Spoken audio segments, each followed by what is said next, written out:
Hello and welcome to episode 25 of Ghost Creatures and Scares Oh My. This episode is called Vampires, the British edition. In this podcast, we take the entity featured in each episode of the popular show Supernatural and explore creepy real-life stories, myths and legends that surround the theme. This week, we're looking at episode 3 of season 2 of Supernatural called Bloodlust. In this episode of Supernatural, Sam and Dean meet Gordon, a fellow demon hunter who has been systematically killing vampires in a small town, and Dean immediately bonds with the older man. However, after Sam meets with the lead vampire and discovers they are actually peaceful creatures who survive on cattle blood, he decides not all supernatural beings are evil and forces Dean to choose whether he will side with Sam or Gordon. Right, so let's get our teeth sunk into some more vampires. Haha, good one. I was just thinking of a good way to start the podcast when I was upstairs, and that sprung to my mind. Is it Yeah, that you came up with? a bit of a zinger. Aye, bit of a zinger. Well played. Yeah. So we've done vampires before, haven't we? Last year when we looked at, I thought it'd be good to split because I think vampires are such a big concept. We decided to split it into two, didn't we? So we did the American version where we did the Black Eyed Kids, we did Mercy Brown, and we talked about okay, well, we kind of talked about vampires and pop culture. Yeah. And this turn is it's our turn, it's the British edition. So I'll ask then, who does it better, the Americans or the British for vampires? Well, gonna have to say Americans just I'd because agree. there's more stuff out there. I Mhm. do feel like we've got obviously Dracula. Mhm. So like we're up there, but as far as my memory can go, that's about where it stops, as opposed to America, who has like Underworld, Van Helsing, Blade, Mhm. um, Chapel Wait, which we're currently watching. Twilight. I suppose. um, Um, Lost Boys, True Blood, yeah, there's the loads. originals. Yeah, the originals. Yeah, Vampire Diaries. Yeah, there's more, so I can't think. Interview with a Vampire. Uh, I mean, Yeah, it goes loads, on and absolutely on, loads. really, doesn't Salem's it? Lot. Uh, I definitely think they do have the advantage, and but like you say, we maybe balance it out with Bram Stoker having written it. aye. However, Bram Stoker is Welsh. I think was he Welsh? Uh, I'm sure Bram Stoker was Welsh. But I'm going to claim him as a British Isles guy. British. He's British. Yeah. Speaking of Chapelweed, we've thoroughly enjoyed that, haven't we? Yeah, it's been really good. It was. I suggested this, so describe it. What is it? So it's Stephen King novel. Mm-hmm. That's Which I think been it's based on a short story, like yeah, short. Jerusalem Lot. Yeah, short Yeah. story. Yeah. So it's basically a guy moves back to a town Mm-hmm. with his family. In the short story, he doesn't have a family. Yeah, you read up the original Yeah, I story, was didn't reading you? about it. Yeah. Yeah, but to be fair, that you get really angry when they change anything. But I think sometimes you've got to change aspects of some. You don't have to, but Oh, don't get us wrong. It works. Having bringing the kids and I think stuff it in works works. better for the Yeah, this TV show yeah. because obviously more like a short story turned into a TV show. I Mm-hmm. mean, it needed more characters, Yeah. probably. But anyway, so moves to a town and turns out that there's a curse on his family name and weird stuff starts happening and devolves into vampires. Yeah, I'm thoroughly enjoying it. It's really good. It reminds me of Mercy Brown, actually, the story where they dug up the bodies and the thought that they looked too fresh and they were spreading a plague around the town. It's got to be based on that kind of idea. I'm sure Stephen King would have looked at that kind of story and thought and been inspired by that. Because it's all about it's you know how Twilight. Let's just go back to Twilight. The reason I love like stuff like that, and I'll be honest, is because it glamorizes vampires. But if you think about vampires in reality, they're all going to be disgusting and gross and ugly. Do you know what I mean? And I think that's where it's more realistic. Do you know what I mean? Yeah, Because they're not going to be like True Blood and Twilight, where they're all really like glamorous and stuff. If you've been alive for hundreds of years, even though you're immortal, your body is going to start showing signs of wear and tear. mm, You're not going to be. It would. it's debatable because I mean, if you're immortal, the whole thing is that you're supposed to have like eternal youth type Yeah, but that's thing. the glamorized Hollywood version. I think realistically, you're going to be like decrepit Realistically, yeah, old thing. realistically, aye, Yeah. realistically. As stick as vampires can get, I would argue that it makes more sense for them to have that Nosferatu Mm. vibe. But the whole idea is that the body doesn't age. Yes, I know, but like zombies, they are immortal, aren't I they? think zombies are immortal. I don't know. They wither and die over time, don't they? I Oh mean, the yeah. ones in The Oh Walking Dead right. started getting like That's dying what I off or mean. whatever, But didn't it they? would make sense for a vampire to be like that as well. I don't know in my mind. But anyway, so let's get on with it. Enough of us prattling on about Twilight. Although we should do a podcast all about Twilight. No, we shouldn't. We could. The Carlisle Files, I'll Nah, call it. because well done. Yeah, quick. Well, quick thinking, eh? Jacob's log. No, no, that wasn't it. Jacob's journal. Okay. Only joking, I'm totally Team Cullen. So, in this episode of the podcast, we'll dive into some eerie real life tales of vampires on this side of the pond. Since we've already covered vampires throughout history and in pop culture, let's just dive straight into today's stories.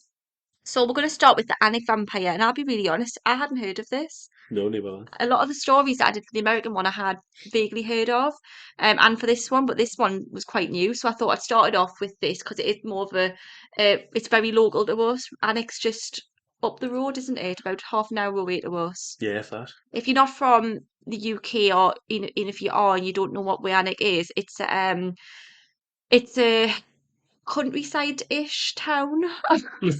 A countryside-ish town. You described it perfectly. I'm like David Attenborough.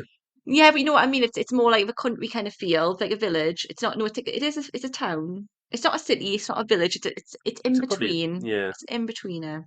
There's a huge castle there that that our family still lives on. I think it's the Hexham family, or it's their estate. I've got no idea. It was that in Downton Abbey. Gosh, I think we'll restart this and I'll have to do some research. Yeah. But Harry Potter was filmed there. That I can hang me hat on. Aye. It was definitely so. If you've it basically the Harry Potter's filmed in lots of different locations, but the scenes, particularly in the first film, where the he's doing his Quidditch lesson. That's Annick. So the grounds themselves are beautiful, and there's some beautiful gardens there and that kind of thing. So we'll dive into the Annick Vampire. Northumberland is a place that is renowned for its rich medieval heritage, and its array of impressive castles have withstood the test of time. Among these historic gems, none shines brighter than Annick Castle, with a legacy spanning over 900 years. Being the esteemed seat of the original king in the north, the legendary Percy family, it still remains in the family today, being inhabited by the Duke of Northumberland. Yeah, so the Percy family, but I'm sure it's also like I think Hexham. It's something to do with Hexham as well, like the ancestry. So while the castle is known in a more modern context for starring in movies like Harry Potter, in putting on realistic medieval events like jesting and archery, this medieval stronghold also harbours a more unexpected and ghostly connection. It is whispered in local folklore that Alnwick Castle is the very birthplace of its own chilling legend, the Alnwick Vampire. While it may not hold the title of the most haunted place in England, the tale of the Alnwick Vampire has been alive since the 12th century, and it's a significant story in the castle's history. It was written by medieval chronicler William de Newburgh in his Historia Rerum Anglicarum. The legend begins with a man who served the Lord of Alnwick Castle, suspecting his wife of committing adultery. So it's starting off with this man who he was like a servant to the Lord of the Alnwick Castle, and he suspects that his wife is cheating on him. Yeah. Basically, that's how we're starting in the 12th century. On the journey to uncover the truth, he conspired to catch her in the act by climbing to the heights of their dwelling, and tragically meeting his end by falling from the rooftop, his neck snapping upon impact. That's what you get for being a snoop.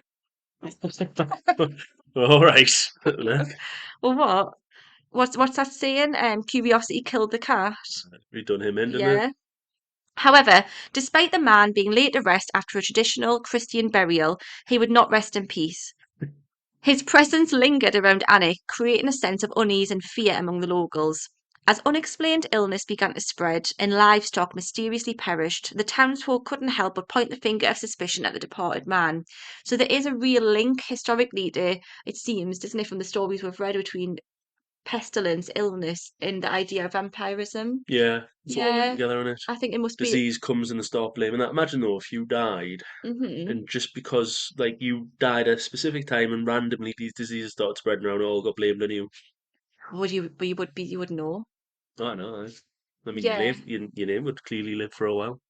Is that yeah? But at least you get remembered for That's what I mean. something. Yeah, On a fateful Palm Sunday, two young men from the town, armed with pitchforks, of course, of course. doesn't take much, does Rabble, it? rabble, rabble.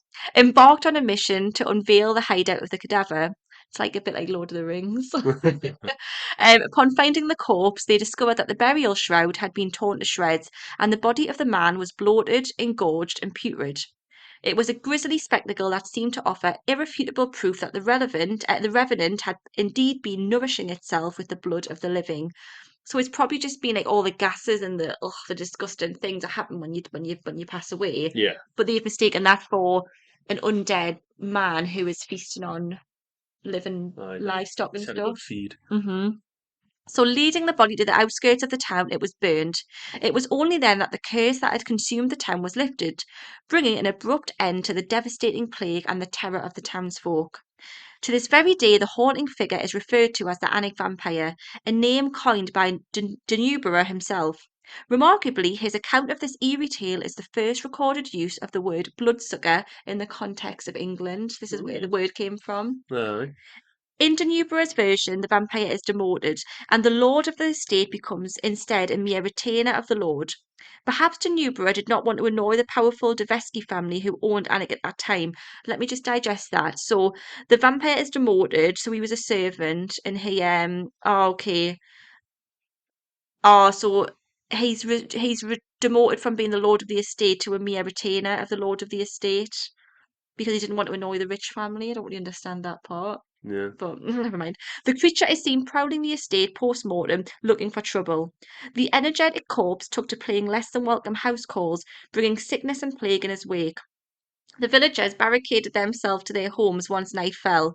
Then on Palm Sunday, the priests, seized with a Van Helsing like zeal, enrolled a pitchfork wielding mob, every village should have one, and successfully uncovered the lair of the unruly cadaver. Upon striking the putrescent body with a spade, blood gushed out, seeming to prove that the rogue rotter had been feasting on the blood of the living. That's beautifully That written. was wordsmith, that That one. wasn't it lovely, really nicely written, that. Staked with a spade and burned at the margins of the village, the curse was lifted, the plague ended, and everyone lived happily ever after. The end. Thoughts? You are a load of rubbish. It's got to be crap, hasn't it? It's definitely a myth, yeah. Uh, It's like a I legend. don't believe for 2 seconds that there was, but take the body out, burn it up, destroy it or whatever, and then all of a sudden everything was fine. Yeah, It definitely wouldn't have happened like that, unless it was some weird coincidence. that's But it. it would have been either a bit before or a bit after. Yeah, I'm not buying that one. But it's a nice way to start us off. It's getting into I suppose is that all Mercy Brown? Yeah, Because sounds like our it to me. history goes back a lot further than America. Well, hang on, I'll say that again. Our history goes back a lot further than America in the sense of when different like England, the English, the Spanish, Italians, like we kind of we took over. You know what I mean? So but we can trace history all the way back to the 12th century and further back. So I suppose this is our version of a historic legend to do with a vampire. Yeah, Now let's go to we've done I thought what I've tried to do in this one is I've tried to do the three different parts of Great Britain. I haven't got Ireland because obviously Ireland's UK, but I have got Welsh, I've got English, and can't miss out Scottish. Yeah, it's got to be in big there, isn't fan it? of Scotland. So, have you heard of the Gorbals vampire? Nope. It's this is quite a funny one. I think you'll like this one. It's bringing us a bit more up to date in the 1930s, this one. Sorry, I say the 1930s, the 1950s even. I do correct myself, so even more recent. So the Gorbals is an area in the city of Glasgow, Scotland, in the former borough, on the south bank of the River Clyde. By the late 19th century, it had become densely populated. Rural migrants and immigrants were attracted by the new industries and employment opportunities at Glasgow. At its peak during the 1930s, the wider Gorbals district, which includes the directly adjoined localities of Lauriston and Hutchison Town, had swollen in population to an estimated 90,000 residents, giving the area a very high population density of around 100,000 people per square mile. Redevelopment after World War II has taken many turns, and the area's population is substantially smaller today. The Gorbals was also home to 16 high-rise flat blocks. So yeah, they're quite very common. Do America have that? I don't think America do. Don't think it's a Uh, thing because they've got more land than us. But high-rise tower blocks, the one that's springing to my mind is sadly Grendel Tower, which you might hopefully have heard of. But they're very common in built-up cities in the UK and in Europe because there's not much land space, is there? So they build these really tall high tower blocks and they're associated with poverty. yeah. Do America not have any? I'm not no, well obviously the will well yeah, I Got like suppose flats and that, didn't they? Like high rise and you know flats and no stuff. like in America they would have them, I would imagine, in places like built-up cities. But would they have these really huge tower blocks? Theirs might be more luxurious. Could be talking rubbish here. Yeah, maybe. Could be But no talking. idea, to be Someone fair. tell me if Americans have tower blocks. But anyway, I'm given the kind of vibe of the place. It was very built up, very overpopulated, poverty. So that's the setting that we're looking at. So the Gorbals, the only 6 of the 16 tower blocks in the Gorbals were standing as of 2023, and 2 of them are set to come down in the next couple of years. It is known for being a working class area with poverty rife, and especially at the time when the legend of the Gorbals vampire emerged. So I've taken this story from mentalfloss.com. On the evening of September 23rd, 1954, Glasgow police were alerted to a disturbance at the southern necropolis, an enormous cemetery in an infamous area known as the Gorbals. Constables made their way to the graveyard expecting to find vandals, not an uncommon occurrence in the necropolis, which is said to hold the remains of more than 250,000 people. They weren't prepared for what they would find. A cacophonous assembly of several hundred local children, ranging from 4-year-olds to teenagers, on the hunt for a vampire. The kids were armed with knives, sharpened sticks, homemade tomahawks, and many had brought their dogs. Tulip. Yeah, so it's essentially a big gang of hundreds of these kids from 4-year-old to teenagers. They're armed to the hilt. They've got dogs. I bet those police were just thinking this is like Lord of the Flies on steroids or Happening something. You everywhere. know what I mean? This is you can imagine this being like what is going on. And when they spoke to these kids, they presumed that well, what would you presume kids were doing if you were just Terrorizing the locals. well, going back to our childhood, you would think it's an organised local fight, wouldn't you? Ah, yeah. Like there's been a riot, like you know when they used to say at this school we're all going to meet on the field and everyone's going to have Ah, a big it's gonna fight. be a fight. Of course, I was never involved in these things. I was in the corner reading a book, uninvited, but I heard of them whispered in physics class. So when they started asking these kids what was going on, they were when they said it's a vampire hunt, they were just thinking, well, what on earth? So according to a local newspaper, the children had scaled the cemetery walls shortly after school had let out. Word on the playground was that a 7-foot vampire with iron teeth had eaten 2 local schoolboys. No one seemed to know which two. I heard two of them were down. Yeah, Two. I don't know which ones, but it was two of them were my down. friend's best friend, Uncle's goldfish's son. Why does the vampire have iron teeth as well? Oh, I don't know. It's just been A exaggerated, 7 foot hasn't vampire it? with iron teeth. Flippin' heck. And the children of the Gorbals were not standing for it. Adults who lived nearby took note when the kids began flooding the cemetery, but likely didn't think much about it at first. Kids being kids. Yeah. Green space was scarce in the densely populated industrial district, so the graveyards of the Gorbals served as parks and playgrounds as well as a graveyard. Oh, that's Oh my, grim. my word.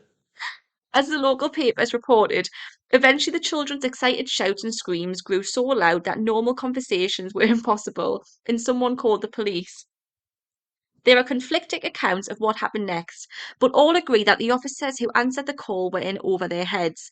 Some sources maintain that the kids gave up and went home after it started raining, while others say a local school headmaster had to be summoned to the cemetery to scold the children into submission. That would never work now. Oh You yeah. call the local headmaster, he's going to get like attacked. Ah, There he is. it's nuts that the police couldn't stop him, but the Yeah, headmaster could. yeah. But that is how scared they were of Uh, Whichever is the case, it was only a temporary reprieve. The kids returned for the next 2 nights, and they kept coming back, intent on finding and killing the Gorbals vampire. It became like a massive urban legend, and every night they kept coming back, and seeing if they could find this vampire. Imagine if this vampire was real though, you would be a little bit like, hang on, like hundreds of them out there.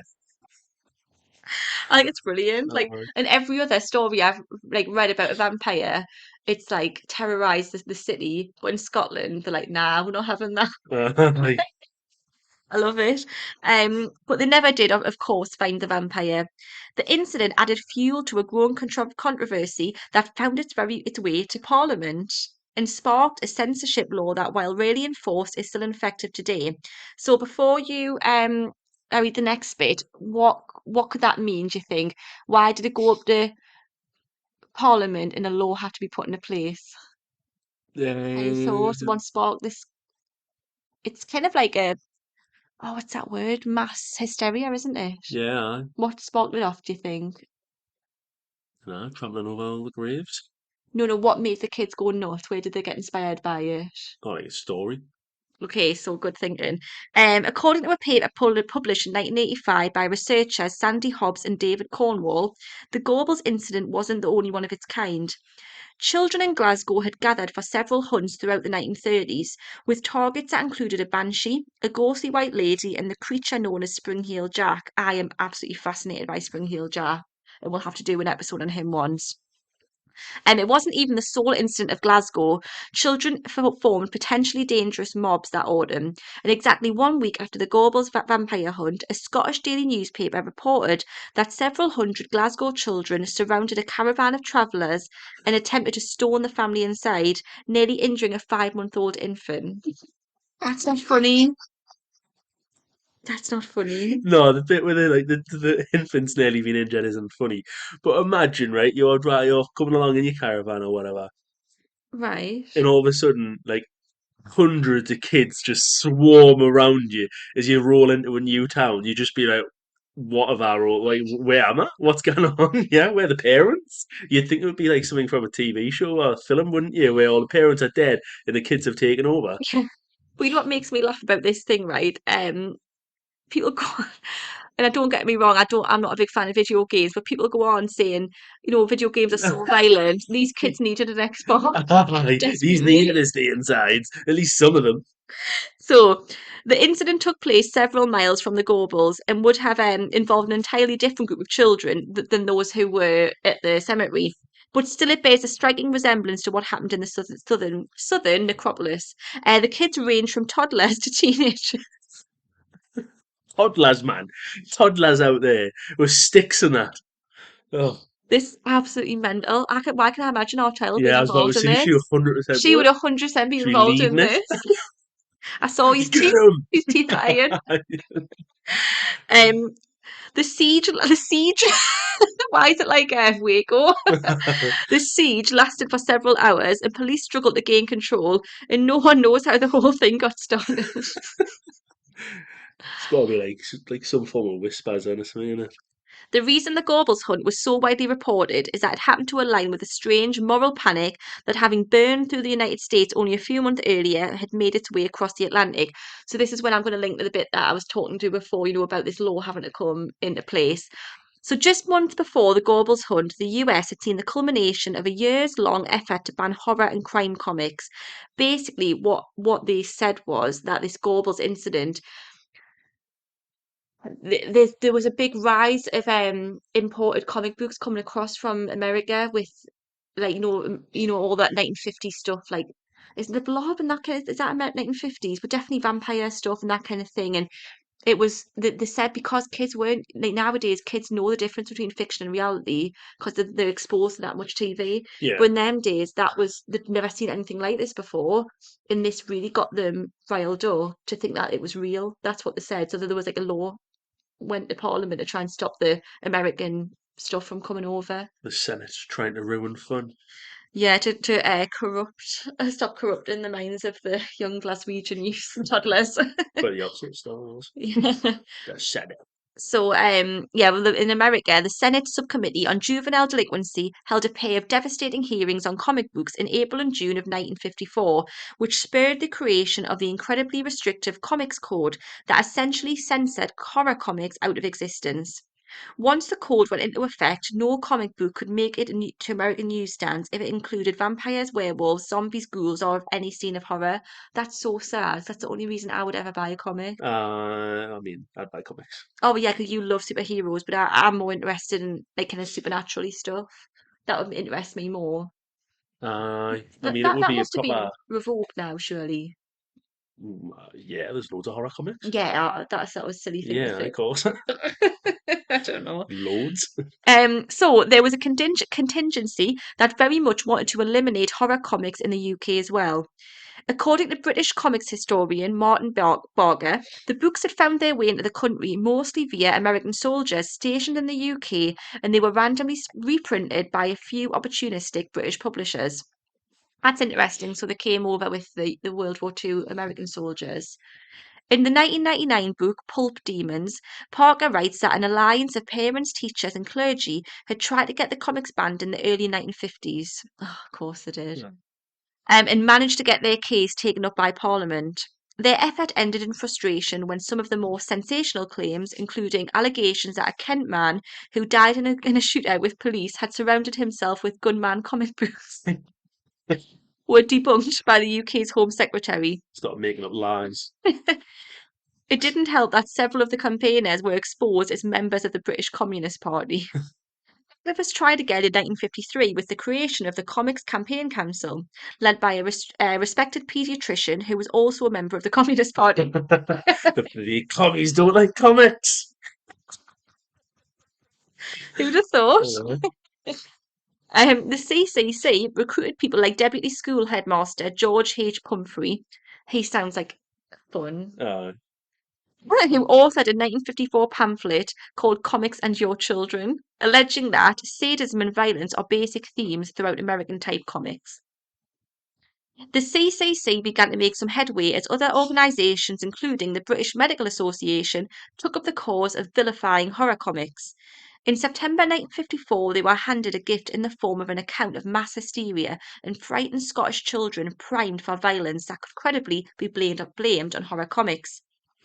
Newspapers had picked up the Gorbals vampire story and, after briefly blaming horror movies, directly linked to its horror comics with dramatic headlines like, "Is this the kind of comic your child is reading?"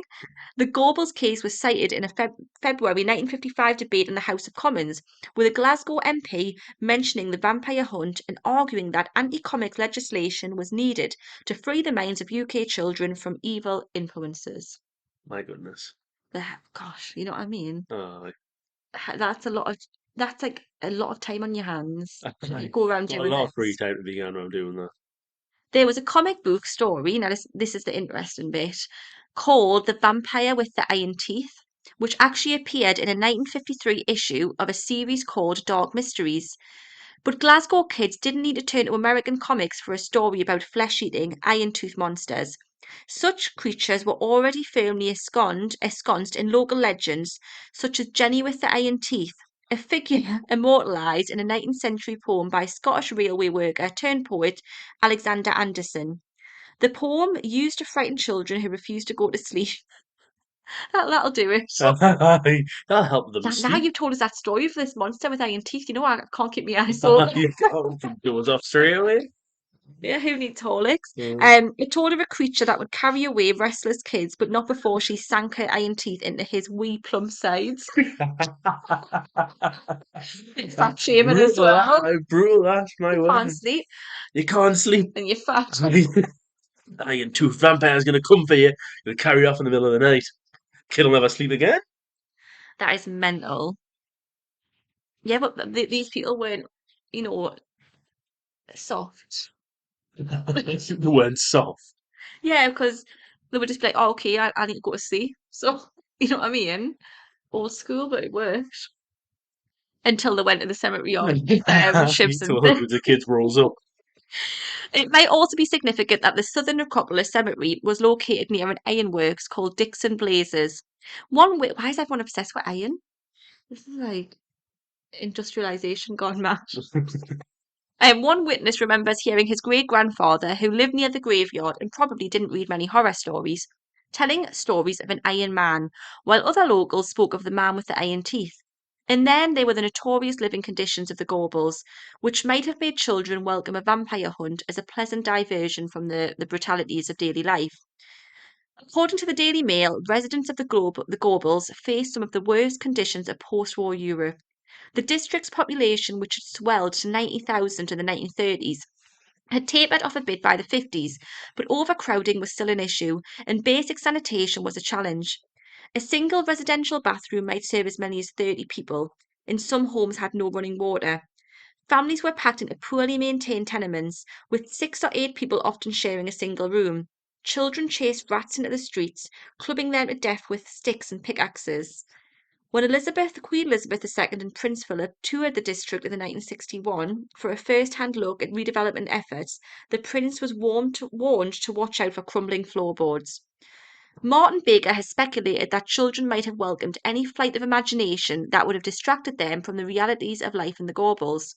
It's a miserable place to live, and you're looking for something to give you a spark of excitement in your life, he said in a 2016 interview with BBC Radio Scotland. We may never know what truly sparked the Gorbals vampire scare, but experts such as Barker view the incident as a missed chance to learn about how children communicate. Thoughts? Real? Was he really there?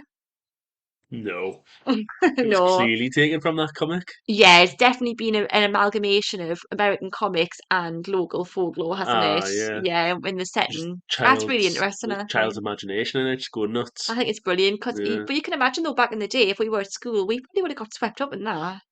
And by we, I mean me. No, if someone said, "Oh, everyone's going to the park after school," they not with weapons, but because there's some like, what he would have went? Everybody's gone vampire hunting. Literally Yeah, all of the children around are going to a park if and I'd been more popular and been invited, I probably would have turned up. I'd have showed me face. hey guys, who are hunting vampires? He's in the caravan over there. Shocking. That's Shocking. awful, isn't it?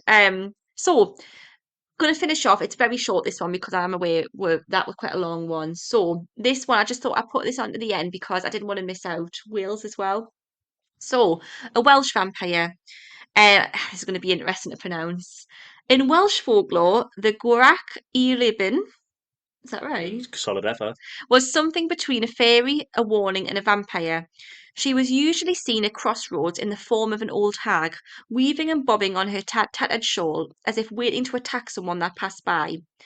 So this one is it's like kind of it's a bit of a hybrid of a vampire, a warning kind of ghost, and a fairy. So she just presents herself as an old hag. Interesting that she's at the crossroads. It is indeed. If you had just stopped with fairy and vampire, I would have thought you were talking about Twilight again. Oh, fairy vampire. Well, she's an old hag. She's a She doesn't vampire. sparkle in the sun. No, no. At other times, though, she's spotted beside rivers or by secluded pools. In other versions of the tale, she appears as a ball of light, like a candle flame, drifting quietly between houses late at night.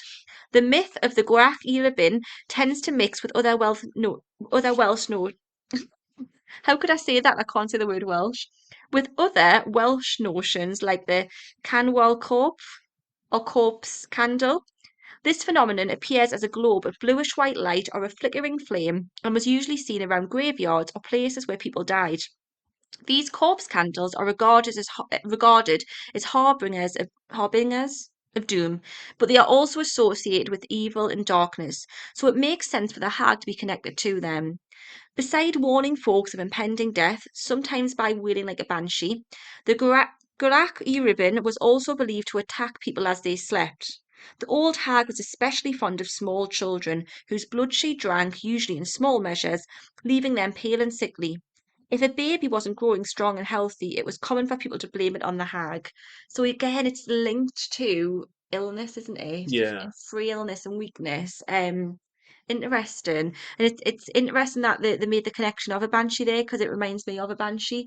And you know what? Right, I'm going to say that I've said this again in the podcast with a woman in white, but this does interest me because, right, what's the point I'm trying to make? You know, these legends that are the same, essentially, that's an old hag who goes around doing sucking people's blood, causing mischief, impending doom. That's just got a different name to the banshee. So these legends go back like hundreds of years before you could argue it's people have moved from one place to the other and took the legend with them.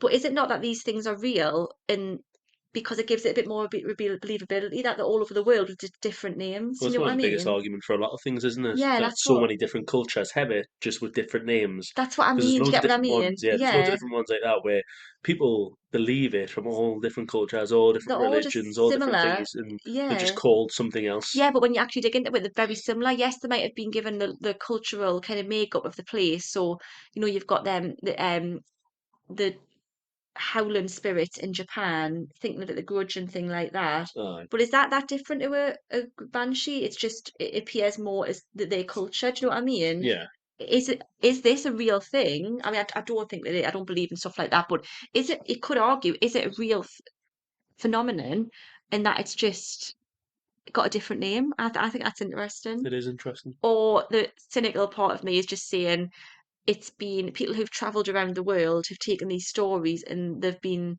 given a spin in a different place.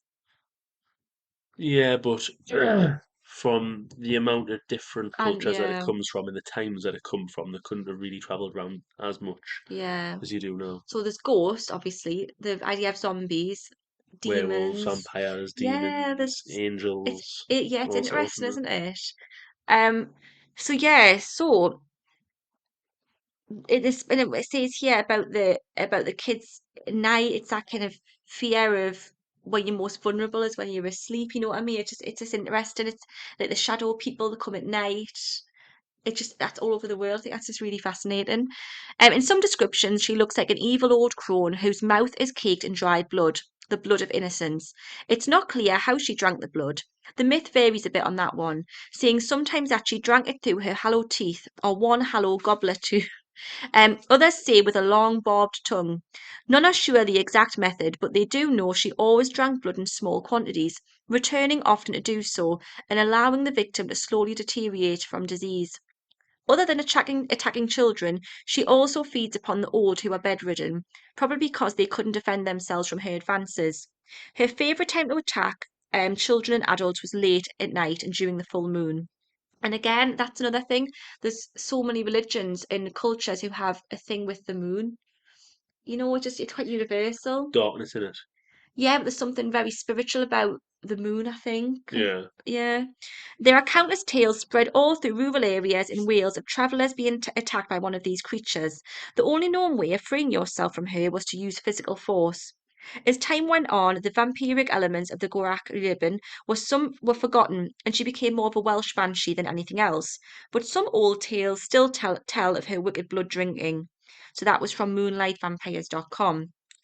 So that's it. So any thoughts on that? Which one out of the three is the most interesting, the most believable? And have I managed to edge America off this chart, or we still think America does it better? America still does it It better. did, yeah. I think ours are kind of more historical, more that was the middle one was more of a kind of mass hysteria. But yeah, I think America just edges it, doesn't it? Just got far more stuff, haven't they?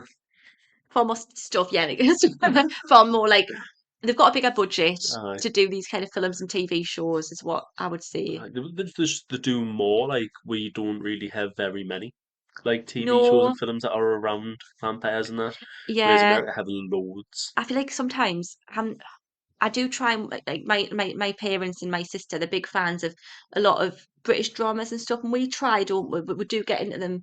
But I feel like it's very serious Aye. and grim, and this person's been sent to prison and that person's been killed. And I feel like when I watch stuff, I just want to watch, I want an escape. So I kind of want to watch Edward Cullen glowing in the sunlight, or I might just want to watch, like Chattel Wade, Supernatural days and something a days. bit something horror like with I'm not against it, but like violence in terms of like, but something more. You know what I'm trying to say? Aye. I'm going to be more interested in a kind of fantasy program, a film, or horror than something gritty. And Yeah. I feel like we're so serious that maybe we don't do enough of this type of thing. We did do Being Human, which was great. I loved that, and that had a vampire in, but that was a comedy kind of one. Yeah. But that was good. So thank you anyway so much for listening to this episode of Ghosts, Creatures and Scares Oh My. Please do give us a follow on Instagram. It would be brilliant if you could. And also if you could tell a friend about us. We are working, well, Matty's working hard at the minute to get the episodes onto YouTube. So once we've got that done, that'd be great because um if you know someone who wants to listen but they haven't got access to Amazon Music, Spotify, Audible, they can watch us, well, they can watch it on listen on YouTube. I will not be videoing myself doing this podcast because I'm wearing a dressing gown and I don't look my best right now. I look like I've been attacked by one of these Welsh banshees. But yeah, so thank you very much. Next time, we're looking at the living dead zombies. See you soon.